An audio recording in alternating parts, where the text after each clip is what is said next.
일본에서 오사카에서 생활하셨습니다.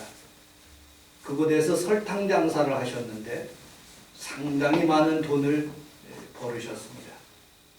그래서 큰 배를 한 척 이렇게 사가지고 대동아 전쟁이 끝난, 태평양 전쟁이 끝난 그 시점에 한국 사람들을 다 데리고 여수에 오셨다고 합니다. 그래서 여수에서 집도 짓고 그리고 여관도 많이 지어서 그곳에서 생활하다가 여수 순천 반란 사건으로 인해서 그곳에 다 불타버리고 쫓기다시피 전라북도 김제라는 곳에 생활하게 되었답니다. 그런데 그곳에서 사람들이 많이 모여들면서 이 얘기 저 얘기 하는 것들을 제가 어린 시절에 들은 기억들이 있습니다. 그때 폭탄이 많이 떨어지는 그 시간에 우리 어머니, 외동딸 어머니에게 상당히 많은 돈옷을 만들어 가지고 입히시며 그렇게 한국까지 오게 되었다는 그런 이야기를 듣게 되었습니다. 설탕 장사 생각나니까 이양구 회장님이 생각납니다. 이분은 함흥에서 출생하셔서 그곳에서 생활하다가 일본 사람들 밑에 상업을 하던데 일본 사람이 이렇게 조언했답니다. 설탕 장사를 하면 떼돈을 번다. 너 분명히 설탕 장사를 해라. 그래가지고 이양구 회장님이 부산으로 피난 내려와서 부산에서 상당히 큰 설탕 도매업을 하게 되었답니다. 돈을 쓸어 담듯이 쓸어 담아가지고 큰 부자가 되었습니다. 그렇게 유통업을 하고 있는데 그 당시에 설탕은 외국에서 들어오든지 아니면 제1예당 이병철 회장님이 만들고 있는 그 설탕을 사야 된답니다. 그래서 찾아가 가지고 이병철 회장님에게 당신은 설탕을 만들어 주시고 나는 그것을 유통하겠습니다. 그러니까 이병철 회장님이 생각하기를 내가 원하는 값만 받으면 되지 내가 굳이 장사할 필요가 있느냐 해서 그것을 다 맡겼답니다. 그래갖고 설탕으로 인해서 상당히 큰 부자가 되었어요. 그런데 더 많은 사업을 하기 위해서 삼척에 있는 동양시멘트라는 그 기업체를 인수하게 되었답니다. 그런데 시멘트 회사가 굉장히 난립하는 바람에 굉장히 어려움을 당하게 되었답니다. 그때 설탕을 통해서 만드는 그런 제과 음식들이 있었는데 그것이 그 유명한 초코파이라는 것입니다. 저는 30년 전에 군대 생활할 때 초코파이 요만한 거 한 입에 쏙 들어가요. 그거 먹으면 무슨 단맛이 있는지 피로가 다 풀리는 모습을 봤어요. 그 초코파이를 먹고 힘을 얻었습니다. 근데 이 초코파이가 얼마나 잘 팔리는지 롯데제과에서 만들고 크라운제과에서 만들고 혜태제과에서 만들어서 유사품이 굉장히 많아지게 되었어요. 법정 소송을 했는데 롯데제과에 지게 되었어요. 설상가상으로 큰 어려움을 당하고 있었을 때에 이양구 회장님이 그렇게 생각했어요. 광고를 해야 되겠다. 그래가지고 정이라는 또 대한민국의 사람들에게 정이 있지 않습니까? 할머니의 정 그리고 그런 정들을 이렇게 부각시켜서 박스로 만드는 그런 오리온 제과의 그 초코파이를 만들기 시작해서 대박이 터졌답니다. 근데 이상하게 부산 지역에 있는데 그곳에서는 다른 곳보다 4배가 더 잘 팔린다는 거예요. 알아보니까 러시아로 들어가고 중국으로 들어가는 수많은 보따리 상들이 거기에서 초코파이를 가져간대요. 여러분 러시아의 대통령까지 초코파이를 먹었다는 그런 사진이 있어서 굉장히 잘 팔리게 됐대요. 얼마나 잘 팔렸는지 제가 조사를 해봤더니 1,500억 원어치나 팔렸대요. 초코파이 하나에 1,500원. 베트남에도 굉장히 많이 팔리게 됐어요. 근데 이 초코파이가 얼마나 큰 영향을 했는지 북한에서도 초코파이를 알아요. 특별히 개성공단에서 수많은 사람들이 초코파이 해서 그것을 가져가서 동네 사람들에게 소문이 난대요. 왜 개성공단을 닫게 됐느냐? 이 초코파이 때문에 닫았다는 그런 일화가 있어요. 이 제품이 한국 제품이 너무너무 맛있고 그리고 한국 제품이 우월하다는 그런 느낌을 받아서 체제가 위험하니까 그것을 닫게 되었다는 말입니다. 그런데 이분이 1987년에 뇌출혈로 쓰러져서 소천하게 됩니다. 그리고 그의 딸들이 둘이 있는데 유산을 상속해 주는데 모두 다 딸들에게 하나는 동양그룹의 큰 딸에게 주고 그 다음에 둘째 딸에게는 그 초코파이 오리온 제과의 그 제품을 주게 됩니다. 첫째 사위는 현재연 회장이라는 분인데 고려대학교 초대 총장인 현상윤 손자이며 서울대 법대 출신으로 동양그룹을 물려받을 그런 큰 인물이 되었습니다. 둘째 사위는 화교 출신으로 담철곤이라는 그런 분인데 이분이 조지 워싱턴대에서 마케팅을 공부하고 그리고 그 기업체를 인수받게 되었습니다. 그런데 있잖아요. 이분들이 잘 했으면 좋은데 IMF가 다가온 거예요. 그래서 첫째 사위가 하고 있는 금융회사가 완전히 뱅크럽 된 거예요. 완전히 부도가 나게 돼요.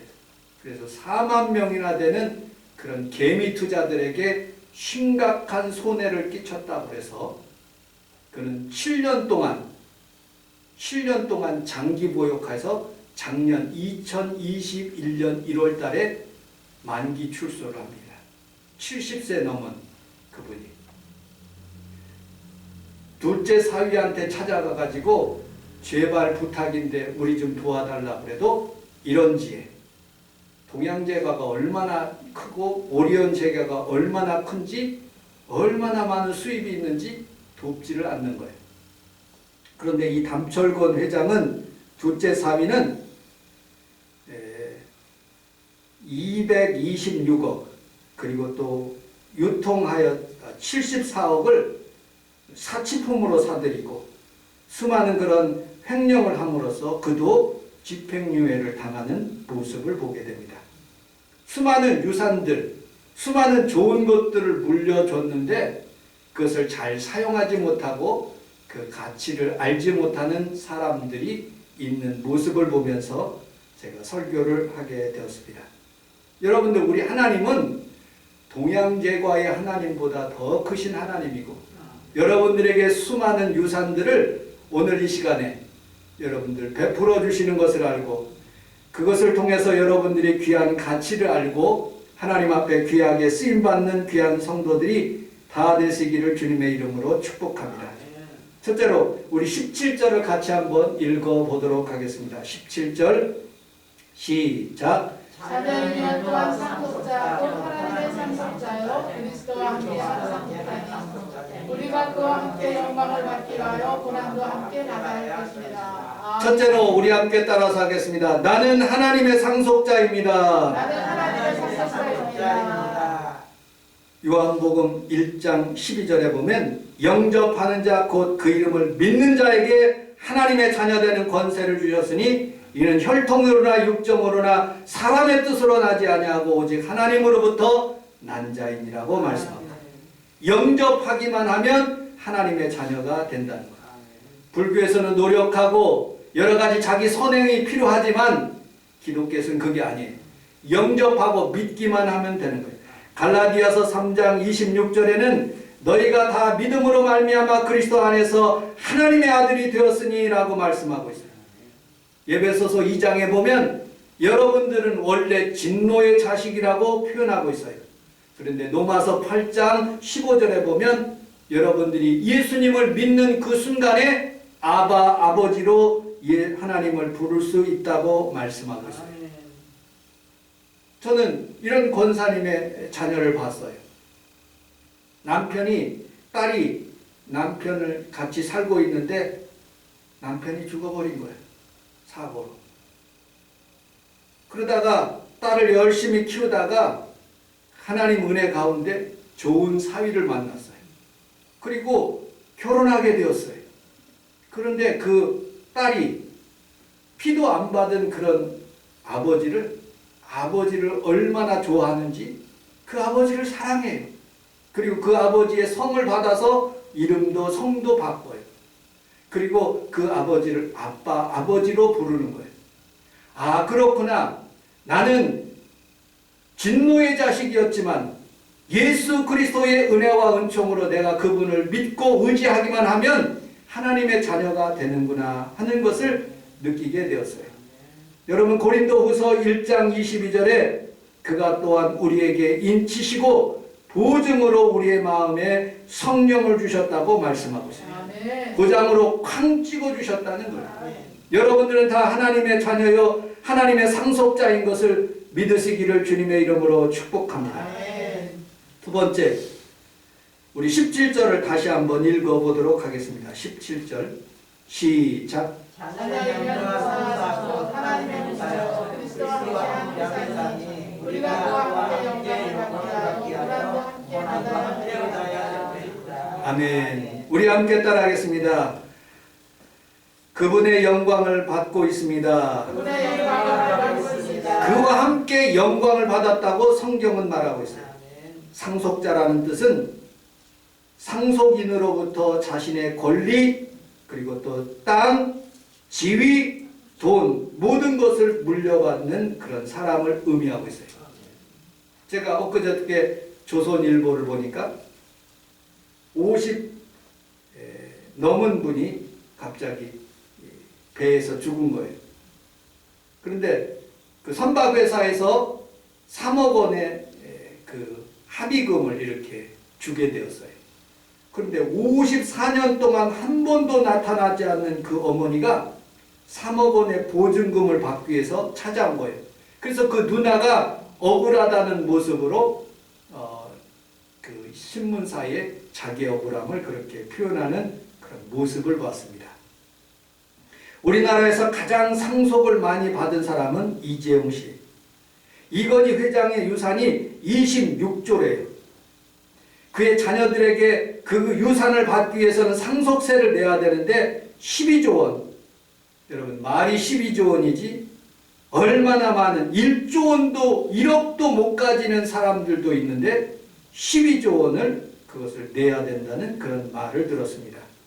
여러분들, 이건희 회장님이 하루를 살 때 1조 원을 더 받기 위해서 그 누워있는데 몇 날 며칠을 누워있는데 그 생명을 연장하는데 24조뿐만 아니라 몇 조를 줘도 자기의 생명을 연장하지 못하는 모습을 봤습니다.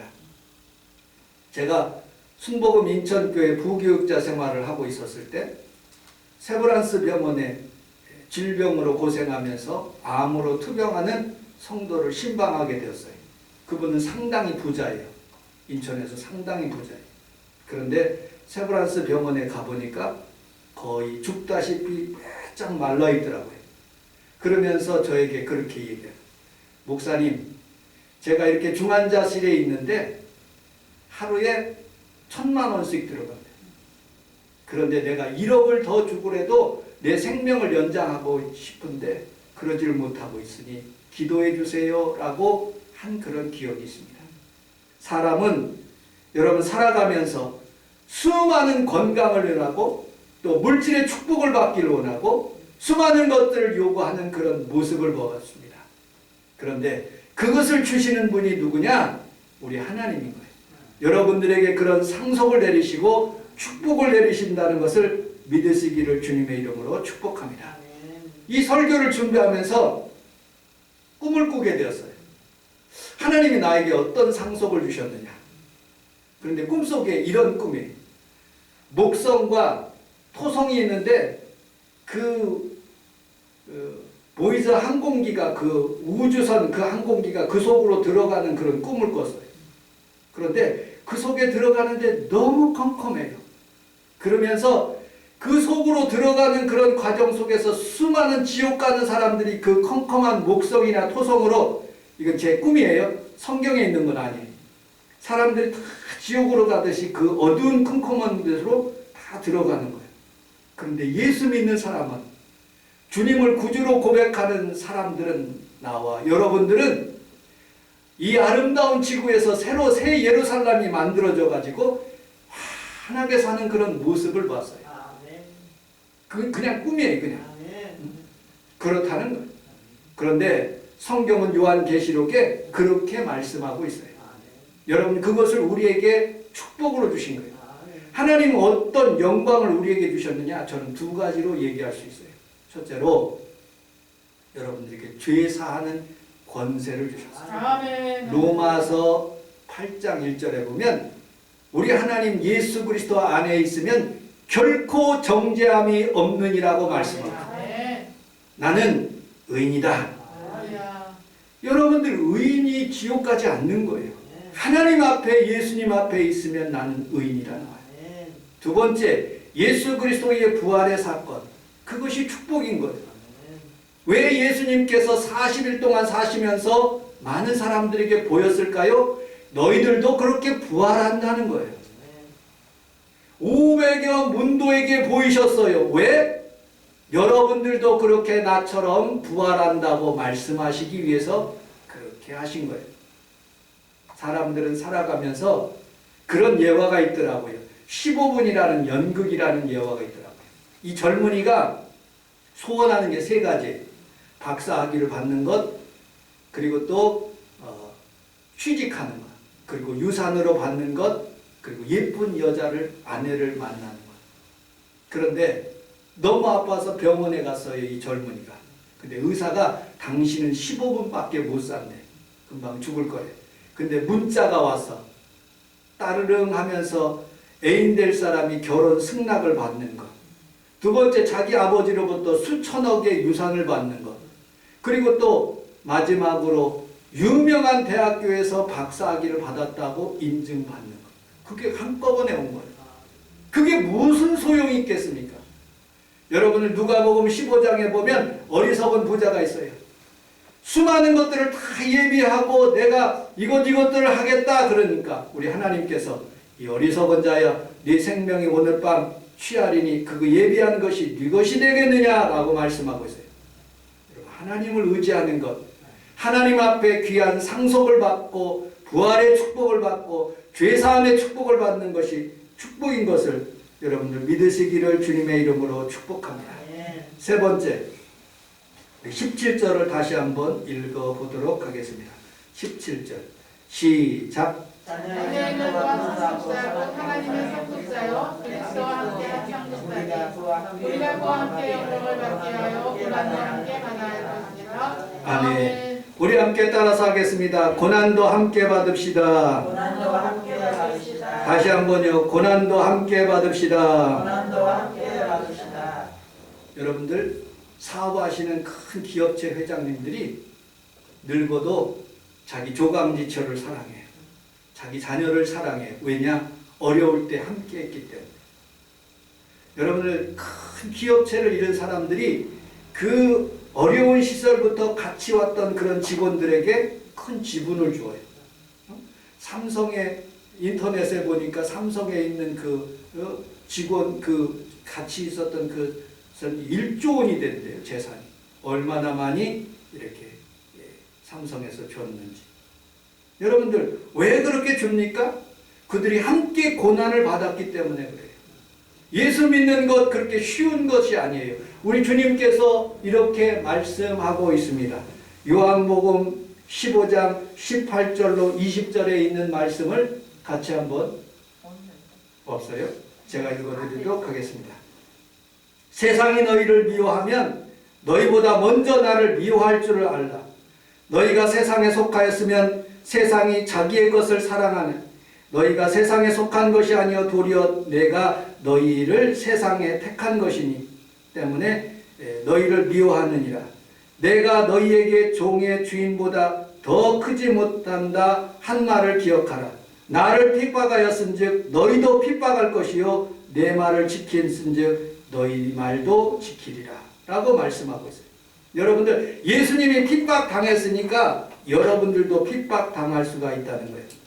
골로새서 1장 24절에 보면 그리스도의 남은 고난을 그의 몸엔 몸된 교회에 채우노라고 말씀합니다. 예수님의 남은 고난도 우리가 함께 고난을 받아야 하나님의 축복을 받을 수 있다는 그런 말인 거예요. 여러분들, 사람들에게는 그런 많은 어려움을 당하지만 우리는 강한 믿음과 여러분들의 의지로 넉넉하게 이기시기를 주님의 이름으로 축복합니다. 여러분들은 산에서 내려오는 샘물과 같아요. 그런데 이 샘물의 종착점은 큰 바다로 가는 거예요. 가다가 폐수도 섞일 수도 있고, 또 공장에 버리는 더러운 물도 섞일 수도 있고, 또 흙탕물도 섞일 수 있어요. 그리고 마침내 바다로 들어가는 거예요. 그런데 중요한 것은 정수되어서 나오는 물은 우리가 깨끗하게 먹을 수 있어요. 그 정수되는 곳이 바로 교회인 거예요. 이곳에 오셔서 깨끗함을 받으시고 하나님 앞에서 귀한 은혜와 축복을 받는 귀한 성도들이 다 되시기를 주님의 이름으로 축복합니다. 요즘 인기 있는 그런 격투기 있어요. 격투기. 사람들이 두들겨 맞고 피도 흘리고 어떤 사람은 맞아 죽는 사람들도 있어요. 그런데 왜 그 사람들이 그렇게 열심히 하며 거기에 위해서 막 그렇게 고된 훈련을 할까? 곰곰이 생각해 보니까 거기에는 승리하고 있었을 때는 큰 어떤 부와 축복이 있다는 그런 것을 알기 때문에 맞아가면서도 끝까지 버티는 모습을 보게 됩니다. 공부하는 학생들이 열심히 공부하고 마침내 졸업하고 좋은 직장에서 취직하는 그런 꿈들이 있기 때문에 끝까지 공부하고 열심히 참는 그런 모습들을 보게 됩니다. 상속자는 고난이 있어도 그것을 참을 수가 있어요. 상속자는 하나님의 말씀대로 살아가는 상속자는 때때로 시험이 다가오고 그리고 어려움이 다가올지라도 끝까지 참는 귀한 그런 모습들을 보게 됩니다. 우리 사모가 그런 얘기를 하더라고요. 정년퇴직을 하는 그런 사람들하고 또 퇴직하는 선생님들하고 같이 모였대요. 근데 그 선생님 중에 한 분이 교회를 너무너무 사랑해서 교회에다가 자기의 퇴직금 담보로 3천만 원이니까 그렇게 보증을 서줬대. 그런데 이 교회 목사님이 고맙게 인정하고 그 성도를 위해서 기도를 하려다가 교회가 너무 어려우니까 그냥 도망가 버렸대. 근데 새로운 목사님이 오셨대요. 새로운 목사님이 오셨는데 그분이 자꾸 이렇게 하고 하더라도 자기 빚, 자기 담보를 해달라고 해도 그 목사님이 나는 그 목사님이 아니기 때문에 안 한다고 그래요. 근데 그 목사님이 그렇게 함으로써 이 선생님이 그것을 실망을 해서 교회를 안 나갔네. 교회만 안 나가지 믿음 생활을 하신다는 그런 말을 제가 들었어요. 여러분들, 우리는 살아가면서 때때로 교회에 대해 실망할 수가 있어요. 때때로 여러 가지 어려운 환경 때문에 고난을 당할 수 있어요. 그러나 나는 하나님의 상속자로 생각하면 믿음을 지키며 끝까지 하나님 앞에서 오미크론 여러 가지 질병이 다가올지라도 믿음을 지키며 여러분들이 살아갈 수 있는 귀한 성도들이 다 되시기를 주님의 이름으로 축복합니다. 우리 사도행전 14장 22절을 같이 한번 읽어보도록 하겠습니다. 시작. 제자들의 마음을 굳게 하여 이 믿음의 건강을 결실하고 또 우리가 하나님의 나라에 들어가려면 많은 환난을 겪어야 할 것이라 하고. 아멘. 우리 함께 따라하겠습니다. 하나님 나라에 들어가려면 많은 고난을 겪어야 할 수 있습니다. 아멘. 여러분들, 우리는 살아가면서 때때로 여러 가지 고난을 받을 수가 있어요. 그러나 나는 하나님의 상속자라는 그런 믿음을 가지고 오늘도 승리할 수 있는 귀한 성도들이 다 되시기를 주님의 이름으로 축복합니다. 이제 말씀을 마치도록 하겠습니다. 사람은 살아가면서 육체의 한계가 있어요. 머리에 한계가 있습니다. 이 머리는 스트레스를 받으면 고무줄과 같이 이런 역할을 해요. 늘어났다가 펴졌다가, 늘어났다가 펴졌다가. 스트레스를 받으면 늘어나고 안정되면 편안해져. 이게 자주 이렇게 왔다 갔다 하면서 사람들이 스트레스를 받으면 그것이 병으로 생긴다는 말이 있어요. 그래서 긴장과 이완이 계속되는 그 순간에 사람들은 잘못하면 나이가 더 들면 그것이 이상한 현상으로 다가올 수 있다는 거예요. 이 머리가. 그런데 이것을 편안하게 해주는 그런 장소가 있대요. 그것이 바로 교회라는 거예요. 가정이라는 거예요. 여러분들, 사람들은 살아가면서 이렇게 스트레스를 이길 수 있는 힘은 어린아이부터 시작해서 노인까지 피곤하다는 게 그게 입에 발렸어요. 그런데 성경은 이렇게 말씀하고 있어요. 이사야서 40장 28절에 너는 알지 못하였느냐? 듣지 못하였느냐? 영원하신 하나님 여호와 땅끝까지 창조하신 이는 피곤하지 아니하시며 곤비치 아니하시며 명철이 한이 없으시며 피곤한 자에게 능력을 주시며 무능한 자에게 힘을 더하시나니 소년이라도 피곤하며 곤비하며 장정이라도 넘어지며 쓰러지되 오직 여호와를 앙마하는 자는 샘을 얻는다고 말씀합니다. 우리 함께 따라하겠습니다. 우리 주님이 나에게 새 힘을 주십니다. 주님이 나에게 새 힘을 주십니다. 그냥 동네에서 나는 새들은 바닥거리면서 살아가요. 자기 힘으로. 근데 멀리 나는 독수리와 그 다음에 철새들은요, 공중으로 다 올라가서 날개를 펴고 공중 기류를 이용해서 쫙 날 수 있어요. 그래서 오랫동안 며칠을 가도 피곤하지 않는 거예요. 하나님의 주시는 힘으로 이 세상을 살아야지 내 힘으로 살면 힘들어지는 거예요. 그래서 여호와를 앙망하는 것이 나에게 힘이 된다는 거예요. 오늘 이 귀한 아침에 하나님의 성전에서 하나님 앞에 예배드리는 귀한 성도들의 마음속에 주님이 주시는 힘으로 그리고 주님이 주시는 상속자의 권위로 여러분들이 날마다 승리하시기를 주님의 이름으로 축복합니다. 추운 겨울날 찰스 스펄전이라는 그런 청년이 눈보라 가운데 하나님의 성전을 찾아왔어요. 그런데 아무도 교회 성전에 오지를 않는 거예요. 눈이 너무 많이 와서 움직일 수가 없어요. 담임 목사님도 안 나타나요. 그런데 어떤 집사님이 와서 예배를 인도를 하면서 하나님께 말씀을 증거하는 거예요.